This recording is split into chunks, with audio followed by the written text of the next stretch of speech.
बलूचिस्तान के शहर मस्तोंग के सरहदी इलाके लकपास में कराची तक कोयटा शाहराह के किनारे बलोच यकजहती कमेटी के मरकजी रहनुमा डॉक्टर मारंग बलोच, बीबी बलोच और गुलजादी बलोच की रिहाई के लिए बलूचिस्तान नेशनल पार्टी का धरना पीर के रोज 18वें दिन भी जारी रहा। BNP के मरकजी सदर अख्तर जान मेंगल की क़यादत में ऑल पार्टीज कॉन्फ्रेंस का इनेकाद किया गया, जिसमें BNP के मरकजी कायदीन, जमीयत उलमा इस्लाम के मरकजी सेक्रेटरी जनरल मौलाना अब्दुल गफूर हैदरी, सूबाई अमीर मौलाना अब्दुल वासे, BNP अवामी के सदर मीर इसरारुल्लाह जहरी, नेशनल पार्टी के मरकजी सीनियर नायब सदर सरदार कमाल खान बंगुलजई, अवामी नेशनल पार्टी के सूबाई सदर असगर खान अचकजई, PTI बलोचिस्तान के सूबाई सदर जमाल शाह काकड़, पश्तून तहफ़्फ़ुज़ मूवमेंट के सूबाई सदर नूर बाचा खान, नेशनल डेमोक्रेटिक मूवमेंट के मरकजी सेक्रेटरी जनरल मुजम्मिल शाह समेत मुख्तलिफ सियासी जमातों के कायदीन ने शिरकत की और खिताब किया। ऑल पार्टीज कॉन्फ्रेंस से खिताब करते हुए BNP के मरकजी सदर और साबिक वज़ीर आला बलोचिस्तान सरदार अख्तर जान मेंगल ने कहा कि मैं इस APC में शामिल तमाम सियासी जमातों का शुक्रिया अदा करता हूँ। हमारे लॉन्ग मार्च के ऐलान के बाद 22 मार्च को डॉक्टर मारंग बलोच को गिरफ्तार किया गया। हमने वर्ड से लॉन्ग मार्च का आगाज किया, रास्ते में रुकावटें खड़ी की गई। जब हम मस्तोंग पहुंचे तो तमाम रास्ते बंद कर दिए गए। हमारा इस्तकबाल गोलियों और आंसू गैस से किया गया।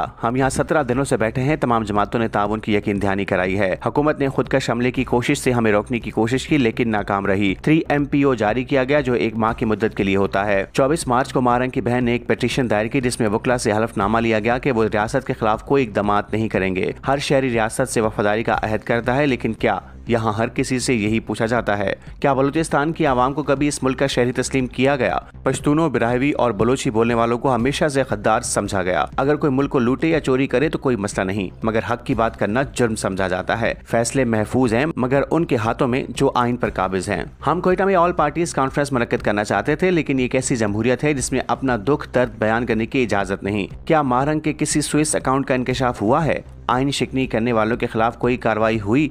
मैं धरने में आवाम की तादाद में इजाफे की अपील करता हूँ। तमाम जमातों के मुअज़्ज़िज़ अफराद आएँ और 8 दिन हमारे साथ बैठें। सरदार अख्तर मेंगल ने कहा कि जब बात इज्जत, गैरत और नामूस पर आ जाए तो फिर चैन नहीं आता। अगर हम आज यहाँ से उठ भी जाएं तब भी ये सिलसिला नहीं रुकेगा। बलूचिस्तान के लोग अपनी गैरत और सकाफत के लिए पहचाने जाते हैं। हम सिर्फ सेनेट या असम्बलियों के अरकान बनने के लिए नहीं बैठे। जब तक हम इन कुर्सियों पर बैठे हैं हमें पहचाना जाता है। मैंने इसीलिए कौमी असम्बली की निशस्त से इस्तीफा दिया। बलूचिस्तान की बेटियों की आवाज़ सुनना भी गवारा नहीं किया जाता। तमाम जमातों की दरख्वास्तों पर गौर के लिए कल पार्टी का इजलास बुलाया है। मैं किसी दबाव के बगैर इस धरती का कर्ज चुकाने के अज़्म पर कायम हूँ।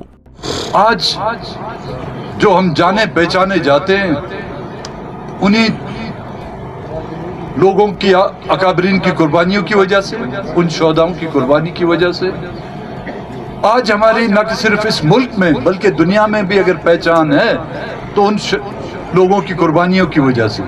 कई बार हम MPA भी बने हैं, कई बार हम MNAs भी बने हैं, कई बार हम सेनेटर भी बन चुके हैं, लेकिन जब तक हम उन कुर्सियों पे बुर्जुमान हैं तो हमें पहचाना जाता है। पार्लियामेंट में हमारी अगर तादाद ज्यादा है तो लकपास क्या, मैं बोलान के किसी गार में भी होता तो इस वक्त के प्राइम मिनिस्टर जो हमें ढूंढ निकालते। एक सीट थी वो भी मैंने छोड़ दी, क्योंकि वहां पर अहमियत हमारी और आपकी उस वक्त है जब हमारे हाथ में 4 सीटें हों। अगर 4 सीटें हों तो मियां साहब भी आपके सामने खड़े हो जाते हैं, जरदारी साहब भी आपके सामने खड़े हो जाते हैं।